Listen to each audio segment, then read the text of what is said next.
Voces, voces, voces con enfoque de género. En el marco del Día del Periodista hemos preparado algo muy especial para nuestra audiencia. Una serie de entrevistas a mujeres periodistas abordando temas de interés. Acompáñanos este 7, 14, 21 y 28 de julio en nuestra serie de programas Mujeres, Periodismo y Género a través de YSUS Radio en el programa de la revista Atenea Voces con Enfoque de Género. Bienvenidas y bienvenidos una vez más a su espacio de la revista Atenea. Mi nombre es Elizabeth Sicilia y el día de hoy desarrollaremos el tema los medios de comunicación y la necesidad de una agenda con enfoque de género, para lo cual hemos invitado a Angélica Cárcamo, quien es presidenta de la APES. Bienvenida, Angélica. Un gusto, Elizabeth, y un gusto también a la audiencia de la revista Atenea. Es un gusto para la Asociación de Periodistas de El Salvador pues poder hablar de una temática tan importante como ese compromiso que deben tener los periodistas y los medios de comunicación en abordaje desde una perspectiva de enfoque de género. Para empezar, me gustaría preguntarte cuáles son algunas de las consecuencias del tratamiento sexista que permeen en las narrativas de los medios de comunicación actualmente.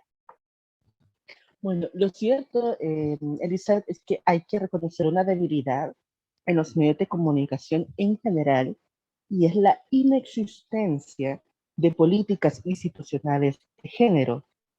Estos documentos no solo permiten erradicar o abordar o prevenir el tema de la violencia de género al interior de medios de comunicación, sino también en los tratamientos informativos. De hecho, ni siquiera hay medios que cuentan con los famosos manuales de estilo periodístico.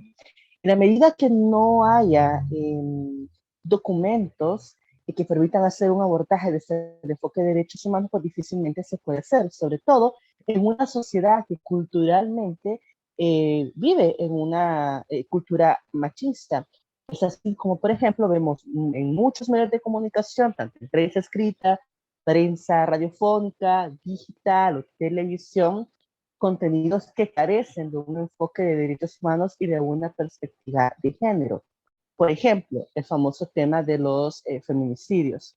Vemos cómo aún hay muchos medios de comunicación que siguen hablando de conceptos como crimen pasional, por citar un ejemplo, ¿no? Que es minimizar la expresión máxima de violencia hacia una mujer, que es el feminicidio, es decir, asesinarte por su condición de ser mujer. A veces también hemos visto cómo, y eso lo he escuchado mucho en radio y en televisión, cuando hay asesinatos hacia personas de la diversidad sexual, por ejemplo, y a veces no se sabe hacer referencia de la identidad de género de la persona afectada, también dañando el tema del derecho a la identidad, que es uno de los problemas que solemos tener. O, por ejemplo, en el caso de las trabajadoras sexuales, cuando a veces también son víctimas de asesinatos, suele escribirse una nota con un enfoque en el que tal pareciera que la persona por el tipo de trabajo sexual es una causa para que te puedan asesinar. Entonces, eso es algo bastante preocupante, porque siempre la culpa tiende a recaer más en la víctima y no en el victimario. Incluso hay casos mucho más graves donde en algún momento se le da más la voz al victimario, y es decir, a la persona que ha hecho daño a una mujer, y todavía esa persona, además de tener voz, justifica el tipo de acciones que hace. Aquí hay que tener mucho cuidado, porque sin a lo mejor querer, los medios están replicando un discurso que pueden escuchar muchos hombres y que pueden también reforzar la justificación de los hechos de violencia hacia las mujeres. Entonces,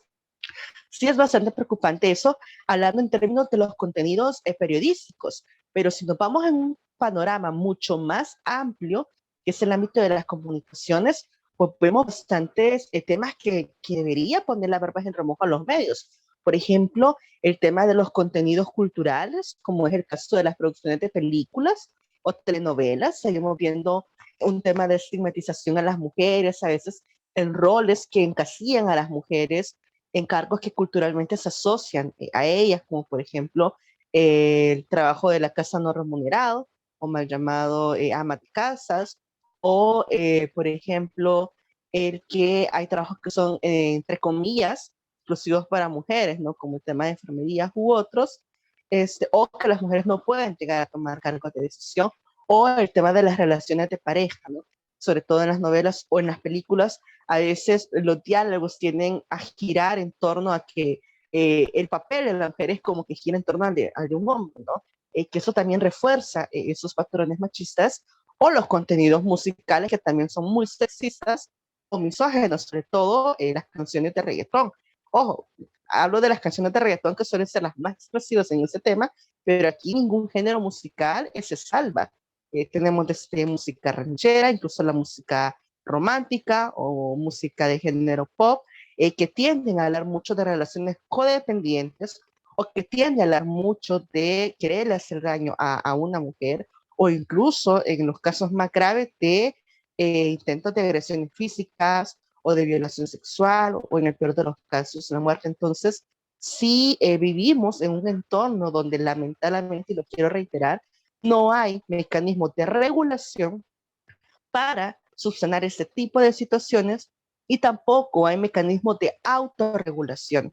Quizás lo único, para cerrar con ese tema, que podría mencionar, que se podría tomar en cuenta como mecanismo de regulación, es en la Ley Integral para una Vida Libre de Violencias en las Mujeres, donde sí hay un apartado donde se habla de que no debe promoverse en los medios de comunicación el tema del sexismo, sobre todo en el tema de la publicidad, pero lamentablemente se aborda muy poco, o mejor dicho, se cumple muy poco en los medios de comunicación.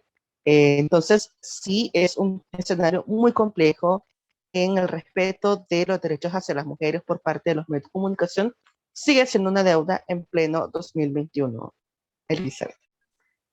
Muchas gracias, Angélica. Y pues no podemos olvidar que al final del día, la violencia simbólica que sostiene el patriarcado, gran parte de esta violencia simbólica es ejercida de forma mediática. Y viene siendo esto quizás uno de los brazos más eficaces para sostener un sistema desigual, que obviamente afecta y violenta la realidad de las mujeres. Claro, claro, es justo como tú lo mencionas.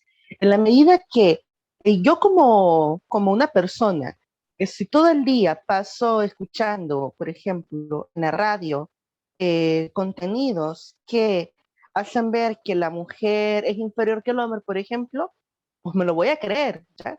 O si yo veo películas o novelas o series en donde se victimiza o se daña a la mujer, y se justifica, pues se va a creer en eso. Entonces, eso refuerza en las personas que consumen los medios de comunicación ese tipo de contenidos que muchas veces son muy violentos, y lo grave es que justifican ese tipo de acciones. Por eso sí hay un gran reto en modificar. Claro, también aquí tiene que haber un tema de voluntades. También hay un reto en que, y esto es algo que todas y todos sabemos, en los medios de comunicación, aún la mayoría de cargos directivos, los dueños, tienden a ser hombres, hombres con poder, que difícilmente tienen una sensibilización en el enfoque de género, en la perspectiva del respeto de los derechos de las niñas, adolescentes y mujeres, que no les interesa más lo único que generar ganancias, y lógicamente esto afecta en nuestra sociedad. Entonces, sí hay un gran reto desde el Estado, por un lado, en generar mecanismos y políticas para prevenir esa situación, y por otro lado, también hay un gran reto ante la ausencia del interés per se de los medios, o de los que son dueños de medios, en corregir esta práctica, de otras organizaciones de sociedad civil en promover que hayan esos cambios. Por ejemplo, desde los gremios de periodistas debemos hacer eso. En la APES, que es el sector donde yo represento en este momento, apenas un poco de lo que logramos el año anterior, en plena pandemia, fue contar con una política institucional de género. La asociación ni siquiera tenía eso. Por ejemplo, que es algo que hemos tenido. Ahora el reto es concretar y evaluar periódicamente el cumplimiento de esta política. Y estamos hablando de 2020-2021.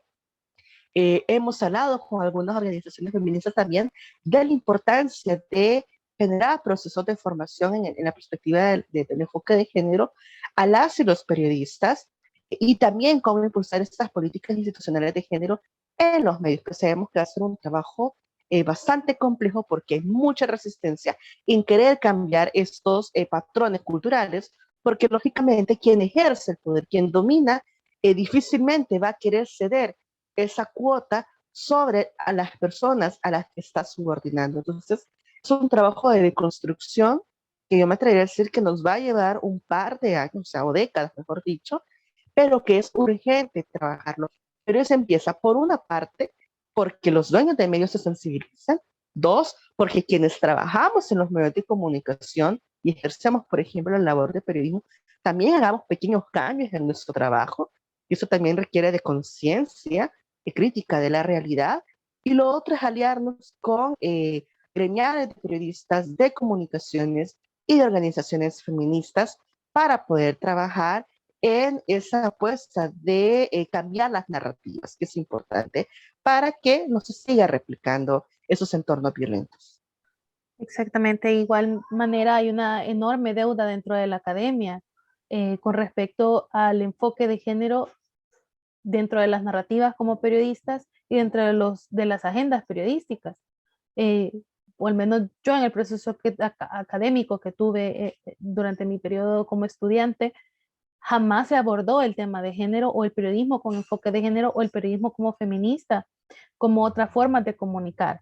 Y más allá como otra forma de comunicar como algo esencial para generar igualdad y también establecer un punto de vista más objetivo sobre las situaciones de violencia que viven las mujeres, porque la violencia que muestran los medios no es solamente que existe un feminicida y que asesina a su pareja, va mucho más allá. El sexismo empieza porque la presentadora que te está dando una noticia es relegada a la imagen de un maniquí con una minifalda.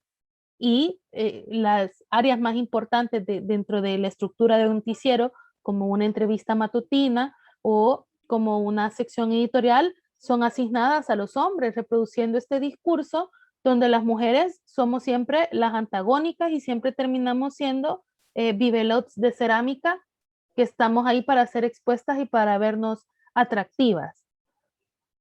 Entonces, Eso sí, es un reto y planteas algo muy importante. Los cambios también tienen que empezar desde otros sectores tan básicos como la academia. Y la academia tiene una ausencia en esos abordajes. Por ejemplo, en las carreras de periodismo o de comunicaciones, en la malla curricular, no hay una materia que hable sobre teoría de género y comunicación, por ejemplo. O si no quieren hablar de feminismo, que desgraciadamente es un concepto tan estigmatizado que ojalá poco a poco se vaya corrigiendo, pero que es necesario abordarlo. O, por ejemplo, colocar como un eje transversal la perspectiva de género en las mallas curriculares, pero parte porque, insistimos, ¿quiénes son los que están liderando la mayoría de carreras de periodismo, de comunicaciones? Suelen ser hombres. ¿Quiénes son la mayoría de plantas docentes en las carreras de periodismo, comunicaciones? Son hombres. ¿Quiénes son la mayoría de los que están en las facultades de ciencias y humanidades liderando eso? Son hombres que difícilmente han tenido una sensibilización en la perspectiva de género. Eso en un caso. Y en lo más grave, en esos entornos incluso tenemos a veces profesores que incluso son promotores de prácticas machistas y misógenas. Entonces sí es un gran reto cambiar de estos espacios como la academia este tipo de situación. Y en el caso de los medios de comunicación, totalmente de acuerdo en que hay un tema de cosificación y de sexismo hacia las mujeres, en el tema de las entrevistas, que siguen siendo asignadas más a hombres que mujeres. En el caso de televisión, solo tenemos a una mujer presentadora de entrevistas en las mañanas, por ejemplo. En el caso de radio, poco a poco se ha ido ampliando un poco el panorama. Y en los programas, lógicamente, de entretenimientos o de lectura de noticias, la mayoría de presentadoras siempre tienden a ser jóvenes, mujeres jóvenes. No así en el caso de los hombres. Les dejo a quienes nos están sintonizando en esta ocasión a que cuando vean los programas en la televisión de noticias, por ejemplo, de entretenimiento, Vean cuántas mujeres jóvenes hay y vean cuántos hombres mayores hay. ¿Por qué?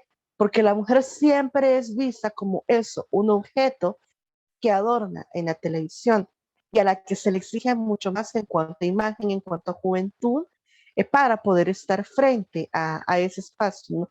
Y valora muy poco las capacidades de aporte intelectual que puedan dar, porque hay mujeres que también, y eso hay que decirlo, si una mujer se quiere arreglar y es con una minifalda, con maquillaje y eso, pues yo no le veo el problema, si ella lo quiere conscientemente, porque todas las mujeres deberíamos tener nuestro derecho a elegir cómo queremos vernos, cómo queremos vestirnos, pero no puede ser ese el principal criterio para evaluar si soy buena o no en mi trabajo, sino mis capacidades intelectuales, que es muchas veces lo que no se logra valorar. Entonces sí es un reto muy grande que ojalá desde la academia se abordara y lógicamente también en los medios de comunicación pues, se hagan esos cambios o esas transformaciones. Así es. Y de hecho, pues ya en nuestro país existen medios que tal vez no son masivos o que no tienen un alcance a grandes audiencias, sin embargo, son medios que están iniciando a tener estas iniciativas de generar agenda mediática con enfoque de género o una agenda mediática feminista. Incluso la mayoría de colectivos y la mayoría de ONGs del movimiento feminista, dentro de sus propios portales, blogs, los perfiles de las redes sociales, ellas reproducen una agenda de género. Sin embargo, usualmente esta información llega únicamente a las mismas personas afines al movimiento. Y me gustaría preguntarte, o sea, dentro de tu análisis, ¿por qué toda esta información que circula a través de los medios, que circula a través de las redes, no tiene un eco en los medios de comunicación masivos de nuestro país? Hay una mezcla de factores. Primero, me parece que es muy loable e importante, sobre todo en los espacios digitales, cómo se han abierto en espacios informativos especializados en periodismo y género, como es el caso del periódico Alaraca, el colectivo La Brújula, la radio de todas, por ejemplo, que es una radio feminista. Hay medios alternativos como Gato Encerrado, que también tienen temáticas especializadas con enfoque de género. Los medios comunitarios también han mantenido una agenda desde la perspectiva del enfoque de género, sobre todo abordando temas tan complejos para nuestra sociedad y tan conservadora para la sociedad salvadoreña como ha sido el tema de la despenalización del aborto o en su momento periódicos como el caso de Contino. Sin embargo, sigue habiendo mucha resistencia en otros. ¿Por qué pasa? Bueno, uno, por un tema de esa resistencia, ¿verdad? De que tenemos muchos medios que no aceptan abordar esos temas. Y lo otro también, y eso hay que decirlo, no hay una sensibilización. Si bien yo hablo de que a veces no hay intereses en los medios de comunicación, eso no significa que, por ejemplo, desde las organizaciones feministas o incluso desde el Estado a través del ISDEM, se puedan generar diplomados, talleres o charlas sobre cómo enfocar muchos temas de derechos hacia las mujeres desde la perspectiva de género, que eso podría abrir esa brecha de esa inexistencia de abordaje de temáticas, por citar un ejemplo. Y lo otro, hay medios tradicionales que a veces abordan esos temas, los medios escritos, algunos medios televisivos, pero lo hacen más en la nota diaria, del día a día, y no profundizan en las causas estructurales.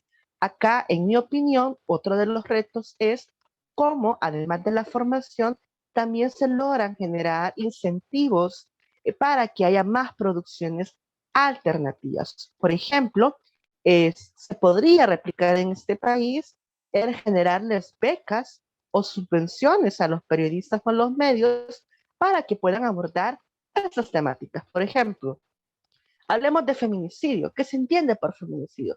Se podrían dar becas para que los periodistas puedan investigar. Sabemos que los medios a veces muchos quieren abordar esos temas y no lo hacen por falta de tiempo, por falta de recursos económicos. Entonces, es una de las cosas que podríamos hacer. Lo otro, también presentarse ante los medios quiénes son las especialistas en muchos temas desde la perspectiva de género que pueden ser consideradas para abordar en estos espacios de entrevistas. A veces, insisto, por desconocimiento suele pasar eso. Y lo otro, no solo centralizar el espacio de información o este debate en lo central, que suele ser en la capital. También hay que fortalecer mucho esta sensibilización de la perspectiva de género en los medios de comunicación locales. Hay algunos que están haciendo también trabajos interesantes en el interior del país que se pueden divulgar. Y cierro con lo último. Otro de los retos que me parece que podría ayudar a mejorar esa situación es hacer trabajos colaborativos, como entre diferentes medios de comunicación, pues empiezan a abordar temas desde la perspectiva del enfoque de género y que puedan publicarlos en sus plataformas. Eso de alguna forma reduce la carga de trabajo, la presión y puede generar recursos periodísticos mucho más enriquecedores. Estos son como algunos ejemplos de lo que se podría hacer, Elisa. Bueno, Angélica, te agradezco muchísimo tu tiempo y pues que hayas hecho el espacio para estar con nosotros este día. No, al contrario, Elizabeth, el honor ha sido para mí, para la revista Atenea de la ISU. Yo tenía una deuda de poder participar en espacios de la universidad es mi casa. Felicito a este espacio por abordar a nivel radiofónico temas de interés sobre la prevención de la violencia de género, que es muy necesario, y sobre todo que personas como vos pues estén abordando esos temas que a veces incluso no se abordan en otros medios de comunicación. Así que es un gusto. Muchas gracias. Voces, voces, voces con enfoque de género.